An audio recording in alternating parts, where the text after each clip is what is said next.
आज हम न्यूक्लियस के बारे में पढ़ेंगे।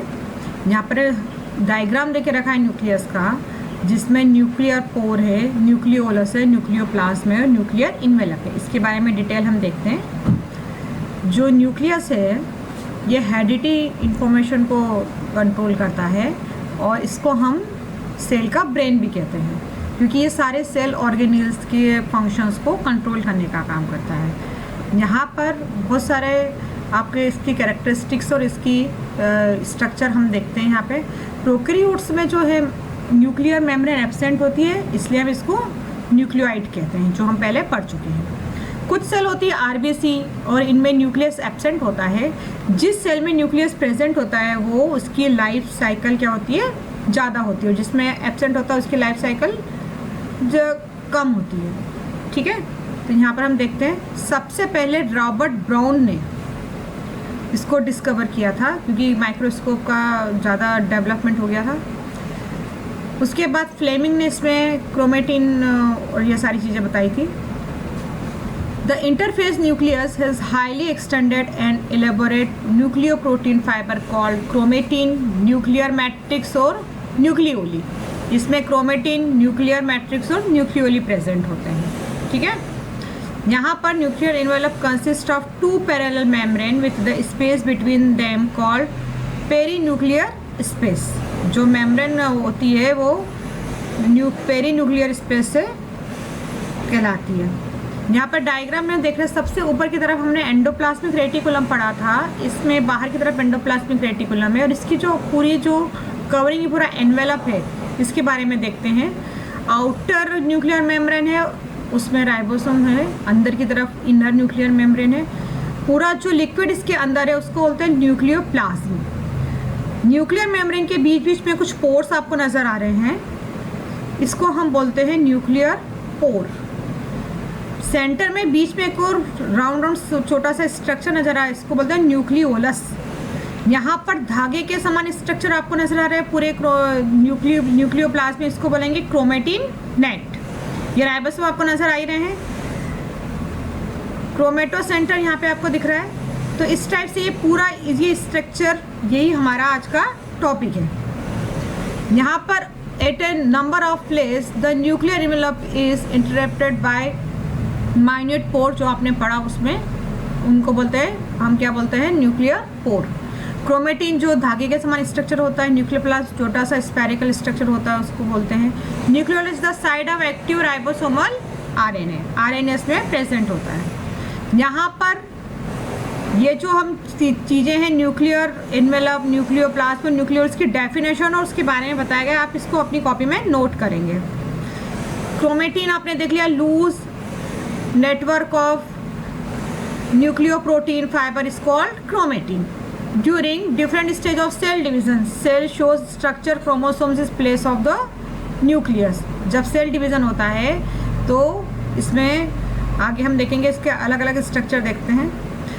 क्रोमेटिन कंटेंट क्या, क्रोमेटिन में क्या होता है, डीएनए होता है और some basic protein, histone protein जिसको बोलते हैं, वो प्रेजेंट होता है। Some non histone proteins and also RNA भी इसमें प्रेजेंट होगा। Every chromosome essential has a primary construction of a centromer on the side of which disc-shaped structure called kinetospore are present। ये भी हम देखते हैं डायग्राम में। यहाँ पर नीचे की तरफ आपको एक डायग्राम देके रखा गया है।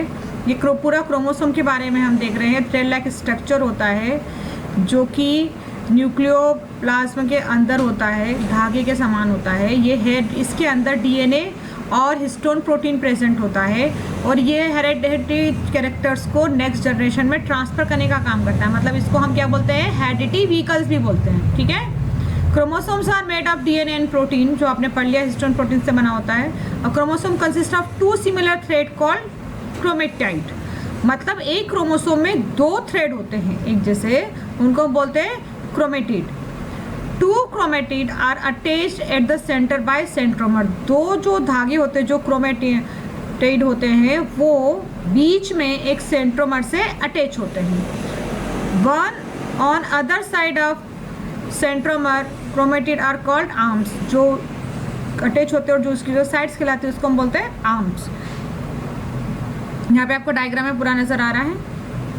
अब हमने the base on position of the centromere, जो बीच में जो हमने देखा था जहाँ से आपके क्रोमेटिड जुड़े थे उस बीच में सेंट्रोमर था, तो उसके अटैचमेंट के अकॉर्डिंग हमने क्रोमोसोम्स को 4 टाइप्स में डिवाइड किया है, मेटासेंट्रिक, सब मेटासेंट्रिक, एरोसेंट्रिक और टीलोसेंट्रिक। इसके डायग्राम से देखते हैं। यहाँ पर देखिए, पहले है एरोसेंट्रिक। यहाँ पर इसकी आर्म्स देखिए, बीच में सेंट्रोमर जो गोल स्ट्रक्चर है उसको हम बोलते हैं सेंट्रोमर।